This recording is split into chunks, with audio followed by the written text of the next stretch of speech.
तो आइसोमेरिज्म जो topic isomerism जो ये टॉपिक है, ये बेसिकली हम ऑर्गेनिक केमिस्ट्री में पढ़ते हैं, और यहाँ भी हमको इसे पढ़ना है कोऑर्डिनेशन। ठीक, कोऑर्डिनेशन में थोड़ा ये अलग है, तो ध्यान से सुनिएगा। आइसोमेरिज्म क्या होता है बेसिकली, सबसे पहले इसके लिए आपको आइसोमर्स की डेफिनेशन आनी चाहिए। क्या किसी बच्चों को आइसोमर्स की डेफिनेशन याद है? बोलो जल्दी। हाँ, बिल्कुल सही। इनके पास बेटा सेम मॉलिक्यूलर फॉर्मूला होता है, सेम मॉलिक्यूलर फॉर्मूला, लेकिन इनके पास different physical properties and chemical properties होती हैं। उन्हीं को हम बोलते हैं आइसोमेर्स। ठीक, तो डेफिनेशन आप लिखिए, मैं बोल रहा हूँ, लिखिए, सामने लिखिए फटाफट, क्योंकि इसके नोट्स मैंने बनाए नहीं है। मैंने आपको कहा था मैं सामने नोट्स लिखवाऊंगा। यहाँ मेरे सामने कुछ ऑफलाइन बच्चे बैठे हुए हैं, इनको नोट्स लिखवा रहा हूँ, और इनकी स्पीड के मुकाबले में कंपेरिजन करूंगा कि आप लोग भी लिख रहे होंगे। तो सबसे पहले आप हेडिंग डालेंगे आइसोमेरिज्म, उसके बाद आप लिखेंगे आइसोमर्स, और लिखेंगे पहला definition, compounds with same molecular formula, compounds with same molecular formula but have different physical and chemical properties, but have different physical and chemical properties, but have different physical and chemical properties। इसके बाद आप heading डालेंगे types of isomerism, types of isomerism. मैं उम्मीद करता हूं online वाले चुपचाप बैठे हुए नहीं है, वो भी लिख रहे हैं, वरना कभी लिख नहीं पाओगे, स्क्रीनशॉट लेते रह जाओगे और पड़े रहेंगे गैलरी में।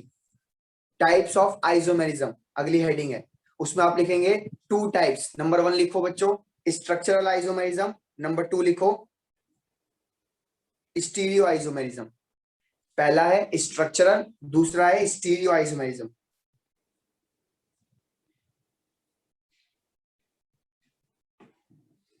ठीक, उसके बाद हेडिंग डालिए structural isomerism, structural isomerism, structural isomerism.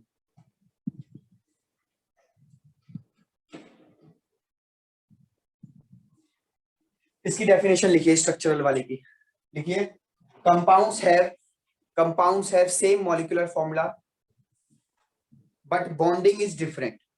Compounds have same molecular formula but bonding is different.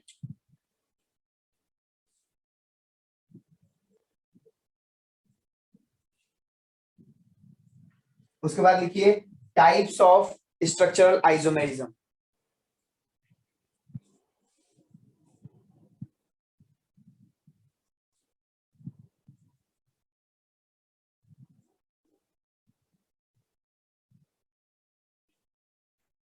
और फिर स्क्रीन पर देख लीजिए, स्क्रीन पर मैं इसके टाइप्स लिख रहा हूं, 5 टाइप्स के होते हैं बच्चों, 5 टाइप्स के। आज हमें यही कवर करने हैं, इतना ही हो पाएगा आज। उसके बाद अगली हेडिंग में, अगली क्लास में हम वो पढ़ेंगे इसका दूसरा type, that is geometrical isomerism.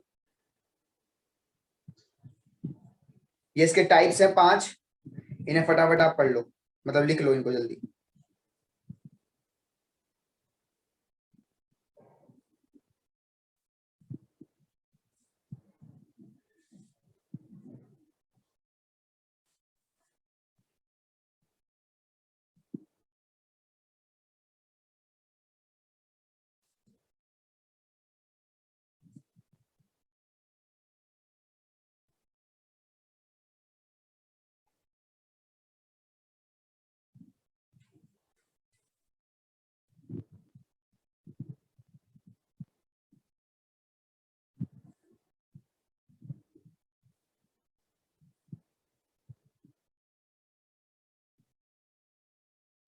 लिख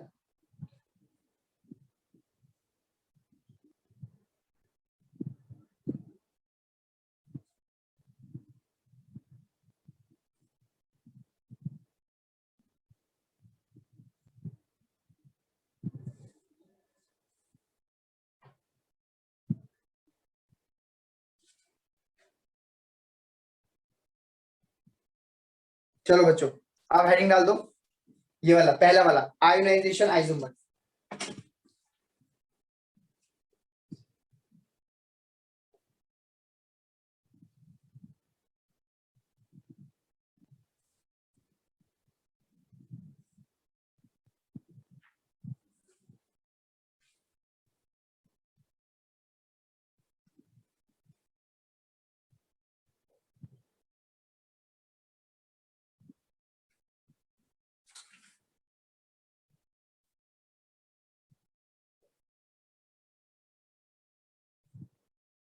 सर हेडिंग क्या डालनी है? हेडिंग डालिए बच्चों, आयोनाइजेशन। आयोनाइजेशन आइसोमेरिज्म पढ़ा रहा हूं मैं आपको, पहला वाला।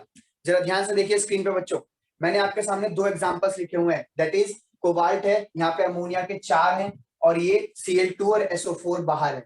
यहाँ पे भी देखो कोबाल्ट है, अमोनिया के 4 है, एक SO4 है, Cl है, Cl है। अगर आपसे कहा जाए कि दोनों का फॉर्मूले में देखिए एटम सेम है, तो आप कहेंगे हाँ जी, दोनों के पास दो दो क्लोरीन है, एक एक सल्फेट है, 4 4 बार अमोनिया है, और एक एक बार कोबाल्ट है। तो दोनों के मॉलिक्यूलर फॉर्मूला सेम है, मॉलिक्यूलर फॉर्मूला सेम है, बट आप देख सकते हैं इनका बॉन्डिंग करने का तरीका अलग है।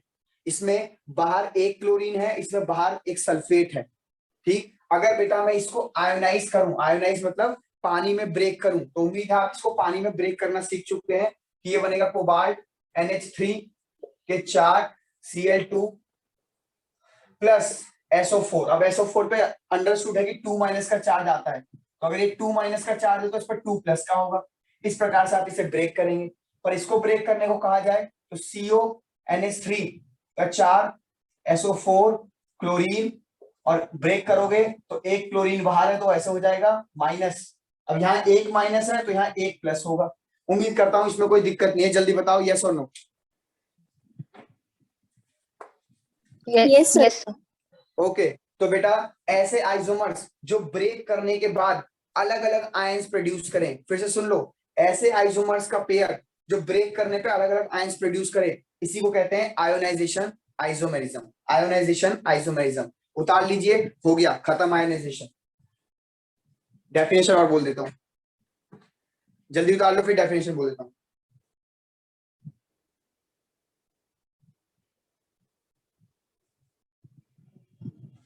लिखिए, डेफिनेशन लिखिए।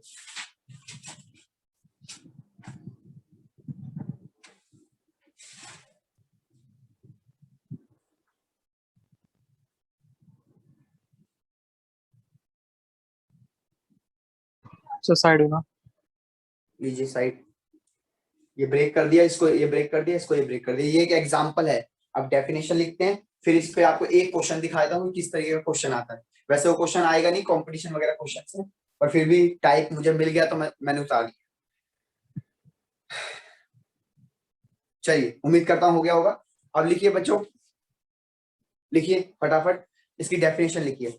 Complex compounds, complex compounds which furnish, complex compounds which furnish different types of ions, different types of ions, different types of ions in aqueous solution, in aqueous solution are known as ionization spheres, oh sorry, are known as ionization isomers. Different types of ions in aqueous solution are known as ionization isomers.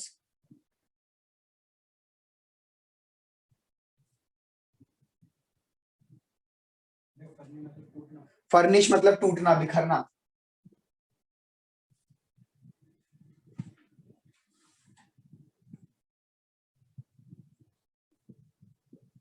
हाँ जी बच्चों, अब आपके सामने एक question है, ध्यान से देखिए। एक ही क्वेश्चन है बस, इस पे एक ही क्वेश्चन बन रहा है, वो भी ध्यान से देख लो आराम से। पेपर में क्या आएगा, पेपर में आएगा दो आइसोमर्स दे देगा, कहेगा पहचानो इसमें कौन सा आइसोमर्स लगता है, आयोनाइजेशन, हाइड्रेशन, लिंकेज, पॉलीमर्स या कोऑर्डिनेशन वाला। तो बहुत आसान आसान है, फिर भी देख लीजिए। एक ये मैंने आपके सामने कॉम्प्लेक्स लिखा हुआ है, जिसमें NH3 के 3 है, क्लोरीन है, ब्रोमीन है और प्लेटिनम है। यहाँ पे प्लेटिनम का जो कोऑर्डिनेशन नंबर है वो 4 लगाना है, 4। तो कोऑर्डिनेशन नंबर 4 का क्या मतलब होता है बच्चों, कि 4 लिगेंड्स लगेंगे। अब 4 लिगेंड्स लगेंगे, लेकिन यहाँ 5 लिगेंड्स है ना। तो ये कहता है कि एक तो इसका आइसोमर बनता है X, एक इसका आइसोमर बनता है Y। अगर X को आप रिएक्शन कराते हो KgNO3 के साथ, तो आपको व्हाइट कलर का पीपीटी मिलता है, व्हाइट कलर का पीपीटी। और अगर आप इसको रिएक्शन कराते हो Ag, एक मिनट रुकना, हाँ, AgNO3 के साथ फिर से रिएक्शन कराते हो तो एक बार आपको मिलता है येलो पीपीटी, येलो पीपीटी। तो बताइए X का क्या फॉर्मूला है और Y का क्या फॉर्मूला है। ठीक, तो आपको हम हिंट दे देते हैं, व्हाइट पीपीटी जो होता है बेटा वो एजीसीएल का होता है, एजीसीएल का व्हाइट पीपीटी होता है, और येलो पीपीटी ना एजीबीआर का होता है। तो बेटा अगर वर्नर थ्योरी याद करो, अब यहाँ से वर्नर थ्योरी याद आ रही है, अगर एजीसीएल बना है मतलब एक बाहर सीएल होगा कोऑर्डिनेशन स्फीयर के, और एजीबीआर बना है मतलब बाहर एक ब्रोमीन रहा होगा। तो इसका फॉर्मूला बन जाएगा बहुत आराम से, PTNH3 के 3, एक क्लोरीन अंदर और ब्रोमीन बाहर, तभी तो ये ब्रोमीन Br माइनस बन के निकलेगा और Ag के साथ रिएक्शन करेगा और AgBr बना लेगा। सिमिलरली यहाँ पे क्या रहा होगा, PTNH3 के 3 और इस बार ब्रोमीन अंदर रहेगा और क्लोरीन बाहर रहेगा, ताकि जब आप इसको आयोनाइज करो तो क्लोरीन आयन बन के बाहर निकले और वो Ag के साथ रिएक्शन करके AgCl बना दे। उम्मीद करता हूँ ये क्वेश्चन आपको समझ आ गया, इसे उतार लो।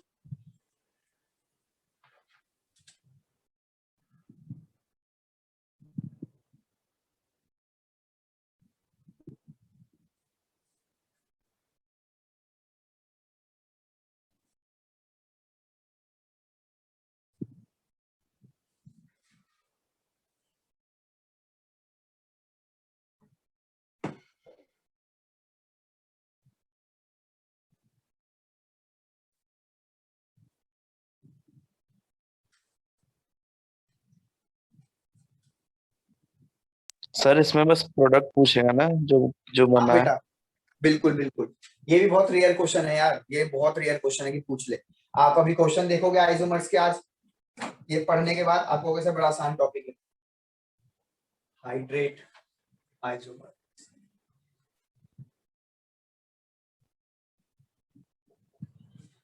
चलिए अगली हेडिंग डाल दीजिए, हाइड्रेट आइसोमेरिज्म।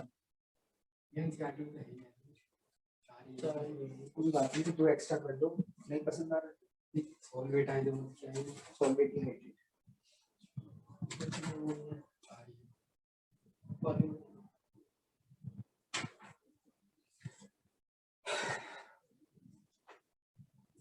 बच्चों अगली हेडिंग है हाइड्रेट आइसोमेरिज्म, जल्दी से। और इसका एग्जांपल देखिए, एग्जांपल देखते ही समझ आ जाएगा।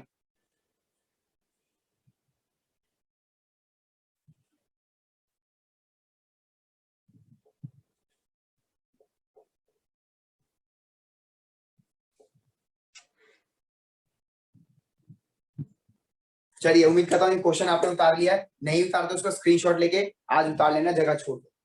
चलिए आगे बढ़ते हैं।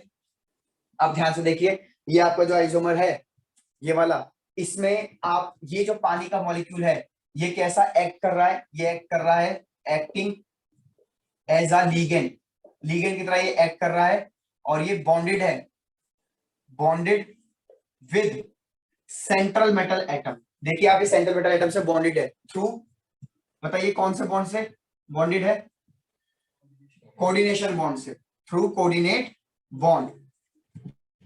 लेकिन ये वाला जो पानी है, ये वाला पानी, ये acting as a water of crystallization, ये वाटर ऑफ क्रिस्टलाइजेशन की तरह एक्ट कर रहा है, और या फिर आप लिख सकते हैं not bonded, not bonded through coordinate bond.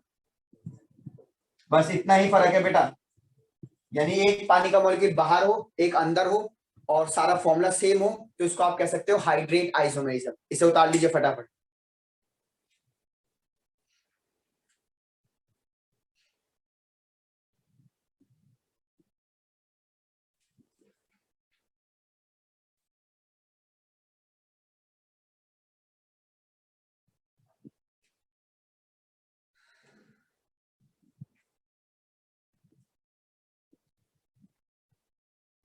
इस प्रकार से दो आइसोमेरिज्म खत्म हो गए।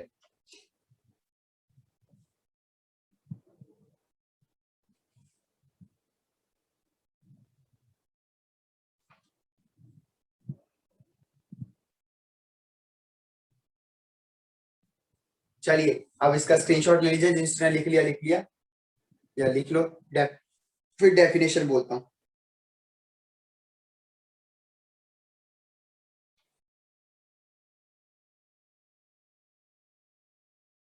चलिए बच्चों सुनिए अब जरा डेफिनेशन, ये लिखा हुआ है acting as a ligand bonded with central metal atom through coordinate bond.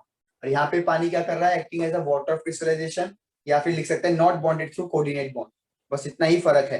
तो लिखिए in this type of isomers या in this type of isomerism, in this type of isomerism water is present as in this type of isomerism water is present as a ligand, water is present as a ligand in one isomers, in one isomer, and as water of crystallization water is present as a ligand in one isomer, and as water of crystallization in the another isomers, in the another isomer, yeah, isomers.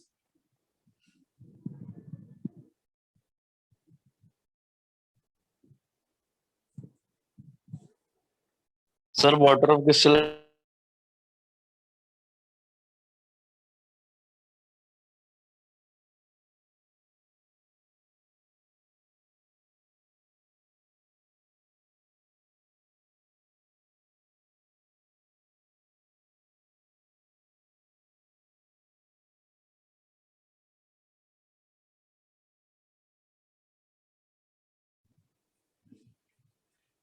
Cr H2O 6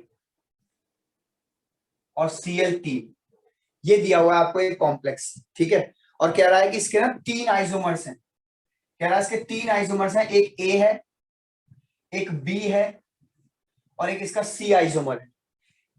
अगर A B C को हम reaction कराते हैं with H2SO4, ध्यान से सुनिएगा बच्चों, H2SO4 एक डिहाइड्रेटिंग एजेंट है, ये पानी को एब्जॉर्ब कर लेता है, ठीक। कहीं इसके बारे में प्रॉपर्टी लिख दूं कि ये एक डिहाइड्रेटिंग एजेंट है, डिहाइड्रेटिंग एजेंट जो कि एब्जॉर्ब कर लेता है basically water of crystallization, water of crystallisation.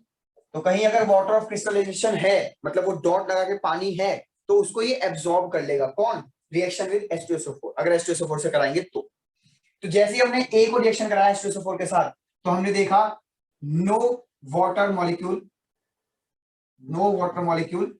Absorb, कोई वाटर मॉलिक्यूल हमें नहीं मिला। जबकि हमने इसको कराया तो हमने देखा 1 वाटर मॉलिक्यूल एब्जॉर्ब, और जब हमने इसको कराया तो देखा 2 वाटर मॉलिक्यूल एब्जॉर्ब। वहीं दूसरी तरफ हमने इन तीनों को AgNO3 के साथ रिएक्शन कराया एक्सेस में, तो हमने देखा कि यहां पे A को जब AgNO3 के साथ रिएक्शन कराया गया तो ये बना 3 मोल AgCl, B को कराया गया तो बना 2 मोल AgCl, और जब C को कराया गया तो मिला 1 मोल AgCl। अब आपको बताना है कि A, B और C क्या है, तो जरा आप गैस करिए, फिर हम बढ़ते हैं आगे। बताइए अब A का क्या फॉर्मूला बनेगा। सर कंपाउंड बताना है ना। हाँ, कंपाउंड फॉर्मूला लिखना है बेटा, यहाँ पे ये फॉर्मूला थोड़ी लिखा है, कोऑर्डिनेशन कंपाउंड का फॉर्मूला लिखना है, यानी वो स्फीयर वाला, उसके बाहर कोई सब बोलो। सर ए तो Cr और H2O6 लीगेंड और Cl3 बाहर। बहुत बढ़िया, कैसे पता चल रहा है भैया, नो वाटर मॉलिक्यूल एब्जॉर्ब, यानी कि कोई भी वाटर का मॉलिक्यूल जो है एब्जॉर्ब नहीं हुआ, क्यों, क्योंकि वो सिर्फ वाटर ऑफ क्रिस्टलाइजेशन को एब्जॉर्ब कर सकता है। तो यहाँ पे एक भी वाटर ऑफ क्रिस्टलाइजेशन नहीं होगा, तभी तो ऐसा हुआ होगा। तो 6 के 6 कहां डाल दोगे, अंदर। वहीं दूसरी तरफ कंफर्म करने के लिए ये लाइन लिखी हुई है 3 मोल AgCl, अगर AgCl 3 बार बने हैं कर लो, B को एक पानी का मॉलिक्यूल एब्जॉर्ब हुआ है, मतलब एक पानी का मॉलिक्यूल बाहर होगा, और 2 डॉट H2, हाँ, तो CrH2O5 और सिर्फ 2 ही Cl बने हैं, एक Cl अंदर होगा, 2 बाहर होंगे, और डॉट H2। लो जी, और इसी प्रकार से आप तीसरे का भी फॉर्मूला लिख सकते हैं, यानी C का फॉर्मूला क्या होगा, CrH2O कितना एब्जॉर्ब होगा, 2 मोल 4 ध्यान रखो, और यहाँ पे एक Cl और डॉट 2H2, तो 2H2O एब्जॉर्ब हो गए होंगे और एक Cl AgCl बन गया। ये 2 Cl 2 AgCl बन गए और एक पानी एब्जॉर्ब हो गया। यहाँ पे 3 Cl 3 AgCl बन गए और एक भी पानी बाहर नहीं है तो कोई भी एब्जॉर्ब नहीं हुआ। उम्मीद करता हूँ क्वेश्चन समझ आ गया। छापो छापो या स्क्रीनशॉट लो। जब तक ये ऑफलाइन वाले छाप रहे हैं तब तक का आपके पास टाइम है, फिर मैं मिटा दूंगा इसे। और इनसे तो स्पीड आपकी भी तेजी होगी, तो आप उतार लो, क्यों स्क्रीनशॉट लेके सेव कर रहे हो, गैलरी भर रहे हो।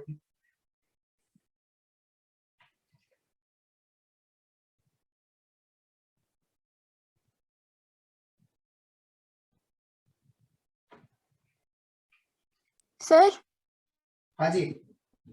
सर ये H2SO4 का क्या रोल था, ये से बता दो। H2SO4 एक डिहाइड्रेटिंग एजेंट है, ये पानी को एब्जॉर्ब कर लेता है। और कौन से पानी को? सिर्फ वाटर ऑफ क्रिस्टलाइजेशन को। तो अगर कोई फॉर्मूले में वाटर ऑफ H2SO4 डाल लोगे तो वहां से पानी गायब हो जाएगा, एब्जॉर्ब नहीं हुआ, इसका मतलब सबके सब अंदर थे। एक एब्जॉर्ब हो गया मतलब एक बाहर रहा होगा, 2 एब्जॉर्ब हो गए मतलब 2 बाहर रही होंगे। क्या समझ आ गया सर।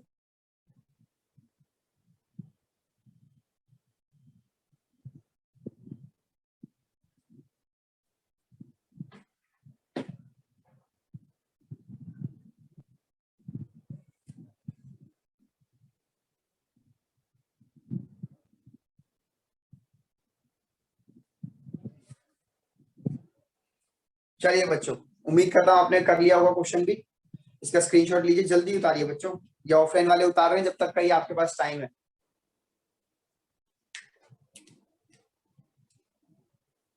कल रेस्ट करोगे? कल क्वेश्चंस भेज दूं बना बना के PDF ढंग से, या फिर कल क्लास रख लें? बता दो। PDF भेज दो। PDF भेज दें।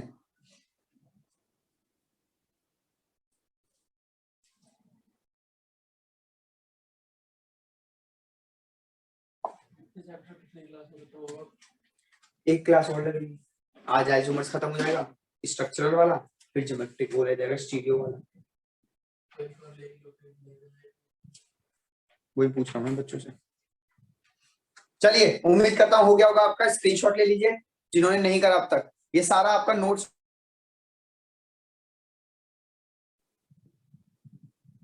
कहीं से रफ कॉपी में ही नोट करना फिलहाल, तो फेयर कॉपी में मत करना, रफ कॉपी में नोट करना, ठीक। चलिए बच्चों आगे बढ़ते हैं। अगली हेडिंग डालिए, लिंकेज आइसोमर्स। जल्दी डालिए, लिंकेज आइसोमेरिज्म। Linkage isomerism.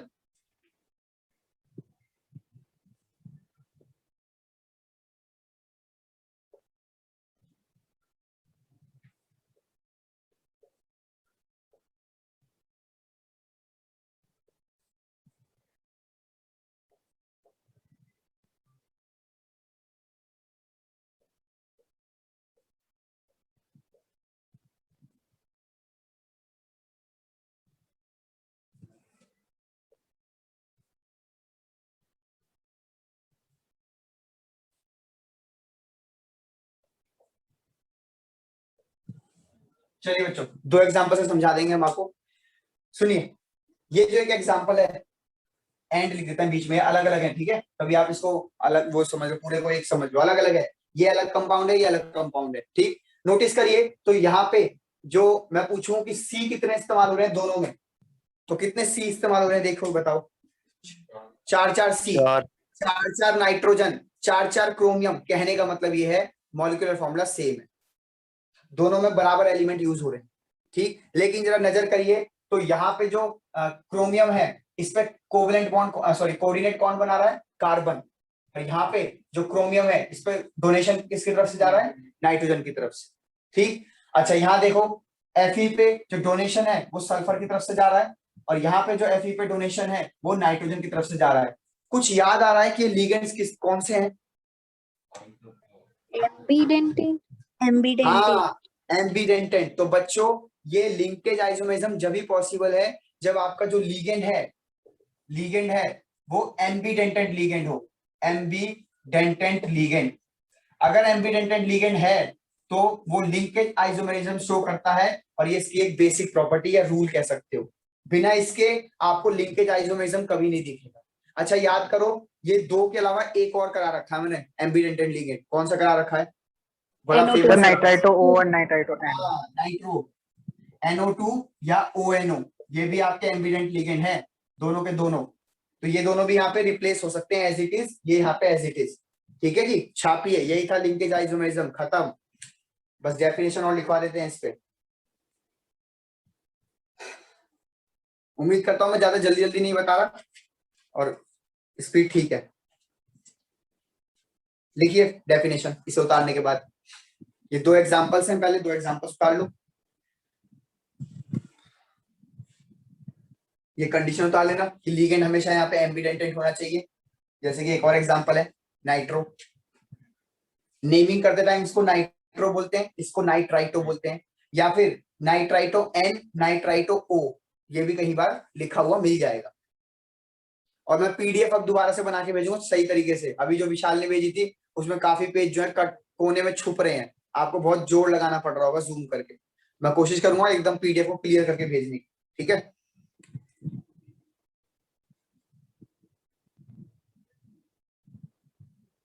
चलिए लिखिए जरा डेफिनेशन, उतार लिए, लिखिए definition. Isomers, isomers in which the same ligand is bonded, isomers in which the same ligand is bonded, the same ligand is bonded through two different donor atoms, two मतलब दो digit वाला दो, two different donor atoms। ठीक है जी, अगली heading डालिए बच्चों, coordination isomerism. ये आपके एनसीईआरटी में नहीं है, मैं एक्स्ट्रा करा देता हूं। कोऑर्डिनेशन आइसोमेरिज्म है, अच्छा ये वाला है, सॉरी। कोऑर्डिनेशन आइसोमेरिज्म करिए, कोऑर्डिनेशन आइसोमेरिज्म, कोऑर्डिनेशन आइसोमेरिज्म। लिखिए, पहले इसकी डेफिनेशन लिख लीजिए बच्चों, इसकी डेफिनेशन लिख लीजिए, तभी आपको डेफिनेशन लिखते ही समझ आ जाएगा कि क्या कहना चाह रहा हूं। These isomerism is possible, these isomerism is possible only in those compounds, only in those compounds which have complex cation and complex anion, which have complex cation and complex anion।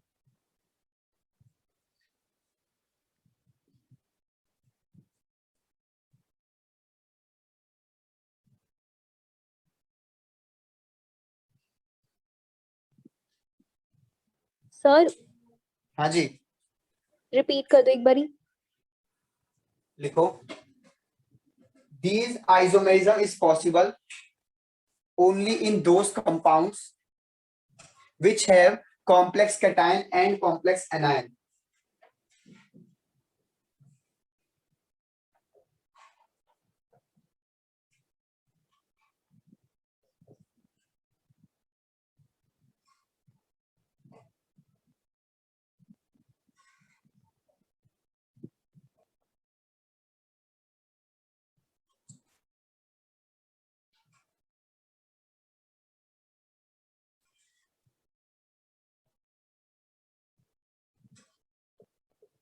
एक मिनट जरा मैं example लिख लूं फिर आपको समझा देता हूं।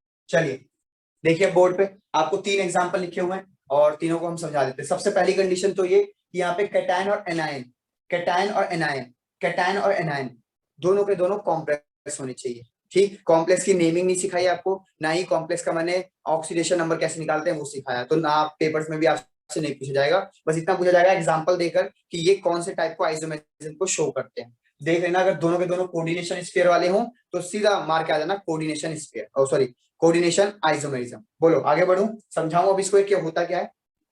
चलिए अब देखिए होगा क्या, बेसिकली यहाँ पे ना आपके ये लिगेंड्स आपस में इंटरचेंजेबल हो जाते हैं, इंटरचेंजेबल यानी आप इनको इंटरचेंज कर सकते हैं, और इंटरचेंज करके आप देखिए ये ऑक्सिलेट है, बाइडेंटेंट है, और 3 बार लिखा है, मतलब 6 तरफ से डोनेशन हो जाएगा।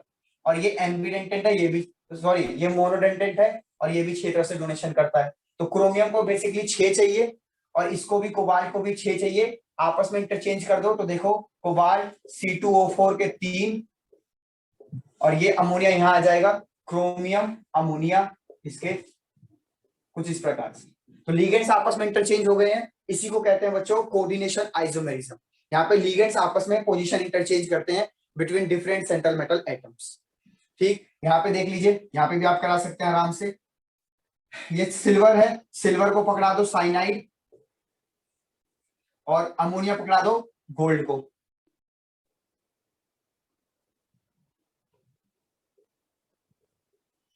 लो जी,